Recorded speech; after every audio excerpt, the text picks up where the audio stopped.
Bienvenue dans Écrire librement, le podcast où l'on parle d'écriture, de transmission et d'âme. Aujourd'hui, j'aimerais t'emmener au-delà du livre, te parler de ce qu'il y a derrière Héritage entremêlé, de ce que ce roman ouvre, de ce qu'il prépare. Même si je n'écris pas une saga au sens classique, Héritage entremêlé est loin d'être un simple one-shot. Il s'inscrit dans quelque chose de plus large, un univers, un fil, une intention. Et dans cet épisode, je vais te raconter comment ce projet prend forme en profondeur et dans le temps. Héritage entremêlé, c'est un roman intime, un roman sur la mémoire familiale, les silences transmis, les liens invisibles. Ça, si tu me suis régulièrement sur ce podcast, tu le sais déjà. Mais ce n'est pas seulement une histoire, c'est aussi une pierre fondatrice. Quand je l'ai écrit, je ne le savais pas encore, mais ce livre allait définir une direction, une façon de raconter, une atmosphère, des thèmes. Depuis, je me rends compte que tous les projets qui naissent autour suivent cette même vibration, à savoir écrire des histoires ancrées dans l'histoire avec un grand H, mais ouvertes sur le subtil. Parler de liens, de deuil, de passage, de quête intérieure. En fait, ce roman a posé les bases de mon langage d'autrice. Mon envie profonde, ce n'est pas seulement d'écrire des livres, c'est de créer un univers narratif, émotionnel, symbolique.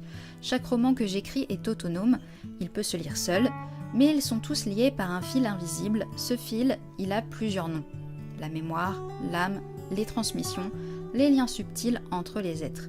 Je ne le dis pas toujours frontalement, mais c'est là, dans chaque page. Il y aura le fil d'argent, titre provisoire, un roman plus spirituel, plus intérieur, une quête de lumière à travers la perte et la reconnexion, qui prend place en Allemagne en plein milieu de la Seconde Guerre mondiale. Il y aura aussi L'ombre de Peter Pan. Bien que le titre est définitif, le projet est en pleine écriture. C'est un projet plus littéraire, inspiré de la vie de J.M. Barrie, l'auteur qui a imaginé et écrit Peter Pan. Oui, rien que ça. Mais pourtant, on connaît très mal l'auteur derrière cette figure emblématique de Peter Pan, très souvent biaisée par l'interprétation de Disney. Mais je t'en reparlerai bien plus tard dans d'autres vidéos, quand il sera temps de publier ce roman.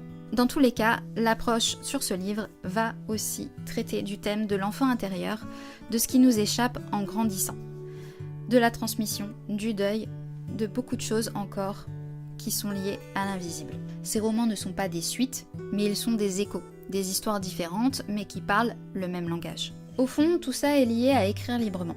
Ce nom, ce projet, ce podcast, ce n'est pas un hasard, c'est une manière de dire que l'écriture n'est pas qu'un exercice technique, c'est un chemin de reconnexion, à soi, à s'aligner, à quelque chose de plus grand.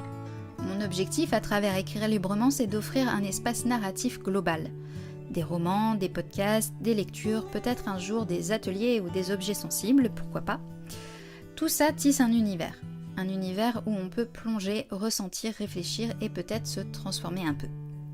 Je ne suis pas dans l'urgence, ce que je construis, je le vois sur plusieurs années, chaque livre est un chapitre, chaque épisode de ce podcast est une graine, et ce que je veux, ce n'est pas faire beaucoup, c'est faire juste.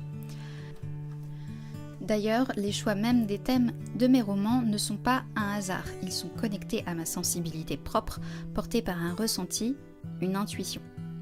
Ils se rapprochent de mon propre cheminement personnel et spirituel. En gros, il n'y a pas de hasard. Je ne vais pas raconter un récit pour rentrer dans les cases tendances du moment parce que ça fait bien. Ce sont donc des livres qui sont là pour accompagner, des mots qui résonnent, des histoires qui restent. Du moins à mon sens. Si tu es là, que tu m'écoutes, c'est sans doute que tu ressens toi aussi cet appel-là, écrire pour comprendre, lire pour relier. Merci de faire partie de cette aventure. Héritage entremêlé n'est pas un simple roman, c'est le début d'un univers plus vaste, un univers qui mêle l'histoire avec un grand H et le spirituel, le visible et l'invisible, et ce n'est que le début. Pour en savoir plus, découvrir les projets en cours et les romans à venir, tu peux me retrouver sur écrirelibrement.com. Toutes les infos sont en barre de description de la vidéo. Merci de faire partie de cette traversée et surtout, écris, ressens, rêve. Tu es déjà dans l'histoire.